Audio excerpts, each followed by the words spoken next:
திகைத்திடும் போதும் நான் மறப்பதில்லை. உன் தேவன் நான் மறப்பதில்லை. உன் தாய் மறந்தாலும் நான் மறப்பதில்லை.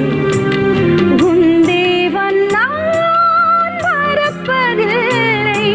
உன் தாய் மறந்தாலும் மறப்பதில்லை. கர்த்தருடைய பரிசுத்த நாமத்திற்கு மகிமை உண்டாவதாக. இந்த நாளில் நம்முடைய தேவன் எப்படிப்பட்டவர் என்ற சில வசனங்களை நம் வேதத்திலிருந்து தியானிக்கலாம். ஏசாயா புஸ்தகம் 49வது அதிகாரம் 15வது வசனம். ஸ்திரீயானவள் தன் கர்ப்பத்தின் பிள்ளைக்கு இறங்காமல் தன் பாலகனை மறப்பாளோ? அவர்கள் மறந்தாலும் நான் உன்னை மறப்பதில்லை. ஆமீன். இந்த இடத்துல பார்க்கிறோம், நம்முடைய தேவன் எப்படிப்பட்ட தேவன் என்றால், தன் தாய் கூட தன் பிள்ளையை, தன் பாலகனை மறப்பாளோ? எந்த ஒரு தாயும் தன் பிள்ளையை மறக்கவே மாட்டார்கள். தன் குழந்தைக்கு பால் கொடுப்பது மறக்க மாட்டார்கள். தன் பிள்ளைக்கு ஆகாரம் கொடுக்கறதே மறக்க மாட்டார்கள்.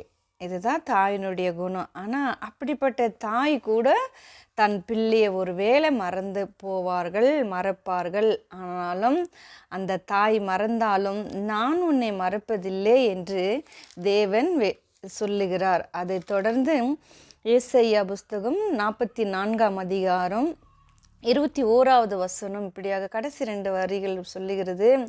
நீ என் தாசன் இஸ்ரவேலே, நீ என்னாலே மறக்கப்படுவதில்லை. ஆமீன். ஆண்டவராகிய தேவன் யாக்கோப்புக்கு இப்படியாக சொல்லுகிறார், நீ என்னுடைய தாசனாக இருக்கிறபடியாலே நீ என்னாலே மறக்கப்படுவதில்லை. யார் உன்னை மறந்தாலும், ஊற்றார்களால், நண்பர்களால், உறவுகளால் நீ மறக்கப்பட்டாலும் நான் உன்னை மறப்பதில்லை. நான் உன்னோடு இருக்கிறேன் என்று தேவன் யாக்கோப்புக்கு வாக்கு கொடுக்கிறதா பார்க்கிறோம். ஆமீன். அதை தொடர்ந்து ஆதியாகமும் 28ஆம் அதிகாரம் 15வது வசனம். நான் உன்னோடு இருந்து நீ போகிற இடத்திலெல்லாம் உன்னை காத்து இந்த தேசத்துக்கு உன்னை திரும்பி வர பண்ணுவேன். நான் உனக்கு சொன்னதை செய்யும் அளவும் உன்னை கைவிடுவதில்லை என்றாராமே. இந்த இடத்துல தேவன் யாக்கோப்புக்கு இப்படியாக ஒரு வாக்கு கொடுக்கிறார். நீ நான் உன்னோடு இருக்கிறேன், நான் உன்னோடு இருக்கிறேன் என்று சொல்லுகிறார். நீ எங்கெல்லாம் போகிறேன், நீ போகிற இடத்துலெல்லாம் உன்னை நான் காப்பாற்றுகிறேன், உன்னை பாதுகாத்து நீ போன அந்த தேசத்திலிருந்து மறுபடியும் தன் சொந்த தேசத்துக்கு நான் திரும்பி வர பண்ணுவேன். நீ உன்னோட சொந்த தேசத்துக்கு திரும்பி வருகிற வரைக்கும் நான் அன்று சொல்கிறேன், நான் சொன்னதை செய்யும் அளவும் நான் வாக்கு கொடுத்தேனே, அதே போல் நான் அந்த வாக்கை நிறைவேற்றுவேன். சொன்னதை செய்யும் அளவும் நான் உன்னை கைவிடுவதில்லை என்று ஆண்டவர் யாக்கோப்பு பார்த்து இப்படியாக சொல்லுகிறார். உன்னோடு இருந்து உன்னை காப்பாற்றி மீண்டும் தன் சொந்த தேசத்துக்கு உன்னை கொண்டு வந்து சேர்ப்பேன் என்று ஆண்டவர் யாக்கோப்புக்கு சொல்லி ஆறுதல் படுத்துகிறத நாம் பார்க்கிறோம். அதை தொடர்ந்து என்னாகும் புஸ்தகம் 23ஆம் அதிகாரம் 19வது வசனம். பொய் சொல்ல தேவன் ஒரு மனிதன் அல்ல, மனமாற அவர் ஒரு மனுபுத்திரனும் அல்ல. அவர் சொல்லியும் செய்யாது இருப்பாரா? அவர் வசனித்தும் நிறைவேற்றாது இருப்பாரா? இடத்துல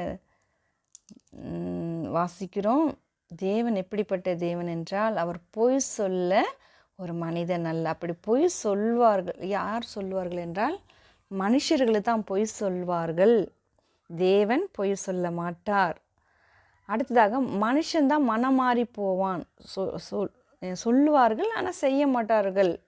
அதான் சொல்கிறாரு, மனம் மாற அவர் மனுபுத்திரனும் அல்ல, சொல்லியும் செய்யாதிருப்பாரா? தேவன் சொன்னார், அதை செய்யாதிருப்பாரா? நிச்சயமாக அவர் செய்வார், அவரை நிறைவேற்றுவார். அவர் கொடுப்பேன் என்றால் கொடுப்பார், அவர் ஆசீர்வதிப்பேன் என்றால் அவர் ஆசீர்வதிப்பார், அவர் கைவிட மாட்டேன் என்றால் அவர் கைவிட மாட்டார், அவர் நம்மோடு இருப்பேன் என்று சொன்னால் அவர் நம்மோடு இருப்பார். இதுதான் நம்முடைய தேவனுடைய குணாதிசயங்கள். அவர் பொய் சொல்ல மனுஷன் அல்ல, தேவன் என்றால் தேவன்தான். இதுதான் நம்ம இந்த இடத்துல பார்க்கிறோம். ஆமீன்.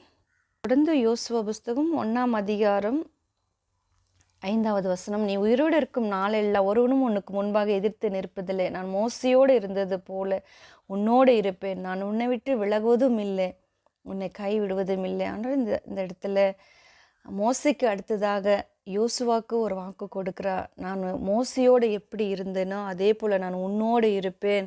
நீ உயிரோடு இருக்க நாளெல்லாம் ஒருவனும் உன்னுக்கு முன்பாக எதிர்த்து நிற்பதில்லை. நான் மோசையோடு இருந்தது போல் உன்னோடு இருந்து நான் உன்னை கைவிடவும் மாட்டேன், உன்னை விட்டு விலகவும் மாட்டேன் என்று யோசுவாக்கு ஆண்டவர் வாக்கு கொடுத்தார். வாக்கு கொடுத்த பிரகாரமாய் தேவன் அப்படியாக வாக்கு நிறைவேற்றினார். ஆமென்.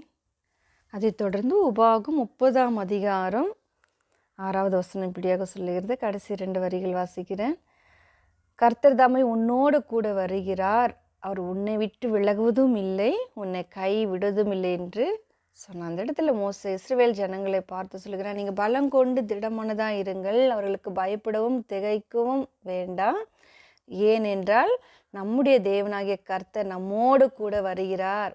ஆகவே அவர் நம்மை கைவிடவும் மாட்டார், நம்மை விட்டு விலகவும் மாட்டார். ஆகவே அந்த ஜனங்களுக்கு நீங்கள் பயப்பட வேண்டாம்.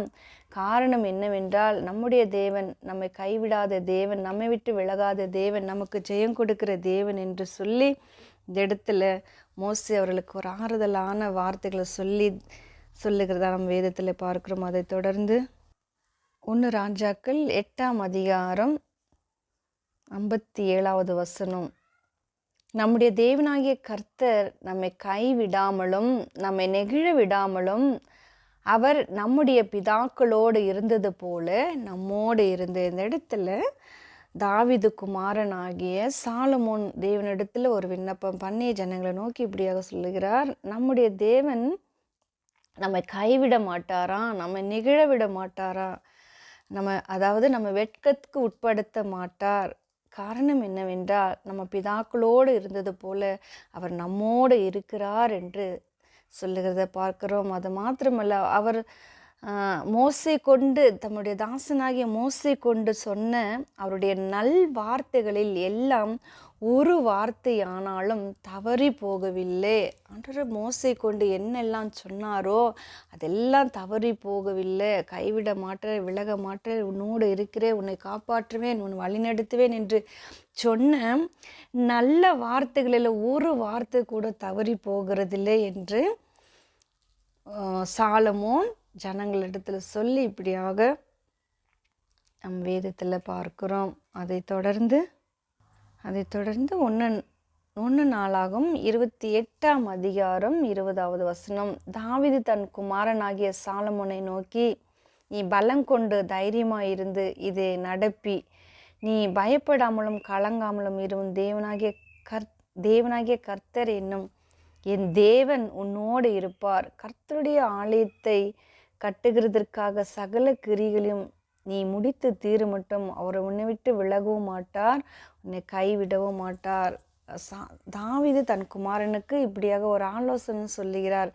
இந்த ஆலயத்தை நீ கட்டி முடித்து தீர மட்டும் அவர் உன்னை விட்டு விலகவும் மாட்டார், உன்னை கைவிடவும் மாட்டார். வாக்கு கொடுத்த தேவன் வாக்கு மாற மாட்டார் என்று தன் குமாரனுக்கு தாவீது சொல்லுகிறதா நம்ம வேதத்தில் பார்க்கிறோம். அதை தொடர்ந்து சங்கீதம் 94ஆம் அதிகாரம் 14ஆம் வசனம். கர்த்தர் தம்முடைய ஜனத்தை நெகிழ விடாமலும் தம்முடைய சுதந்திரத்தை கைவிடாமலும் இருப்பார். இந்த இடத்துல மீண்டும் அதே வார்த்தை, நம்முடைய தேவன் தம்முடைய ஜனத்தை கைவிடாமலும் இருப்பார், நெகிழ விடாமலும் வெட்கப்படுத்தாமலும் தம்முடைய ஜனத்தை கைவிடாமலும் இருந்து அவர்களை காப்பாற்றுவார் என்று வேதத்தில் பார்க்கிறோம். கடைசியாக ஒரு வார்த்தை சொல்லி முடிக்க பிரயாசப்படுகிறேன். எபிரேயர் புஸ்தகம் 13ஆம் அதிகாரம் 8ஆம் வசனம். இயேசு கிறிஸ்து நேற்றும் இன்றும் என்றும் மாறாதவராய் இருக்கிறார். ஆமென். அப்போஸ்தலனாகிய பவுல் சொல்லுகிறார், நம்முடைய தேவன் எப்படிப்பட்ட தேவன் என்றால் அவர் நேற்றும் மாற மாட்டார், இன்றும் மாற மாட்டார், என்றும் மாற மாட்டார். மனிதர்கள் வேணால் மாறி போகலாம், மனிதர்கள் வேணால் கைவிடலாம், மனிதர்கள் வேணால் நம்மை மறந்து போகலாம். ஆனால் நம்முடைய தேவன் மாறாதவராக இருக்கிறார். எப்பொழுது மாற மாட்டார்? நேற்றும் மாற மாட்டார், இன்றைக்கும் மாற மாட்டார், என்றைக்கும் மாற மாட்டார். அவர் நேற்றும் இன்றும் என்றும் மாறாத தேவனாக இருக்கிறார். ஆமென். நம்முடைய தேவனுடைய குணங்கள் எப்படிப்பட்டது என்று தியானித்தோம். கர்த்தருக்கு சித்தமானால் மீண்டும் ஆண்டவருடைய வருகை தாமதமானால் இதை தொடர்ந்து நிச்சயமாகவே ஆண்டவர் நம்மை கைவிட மாட்டாரா, நம்மை மறக்க மாட்டாரா, அவர் சொன்னது தவறாமல் இருப்பாரா என்று மீண்டும் நம்ம இதே வசனத்தை நாம் தியானிக்கலாம். ஆமேன். தேவன் தாமே இந்த வேத வசனங்களை ஆசீர்வதிப்பாராக. ஆமேன்.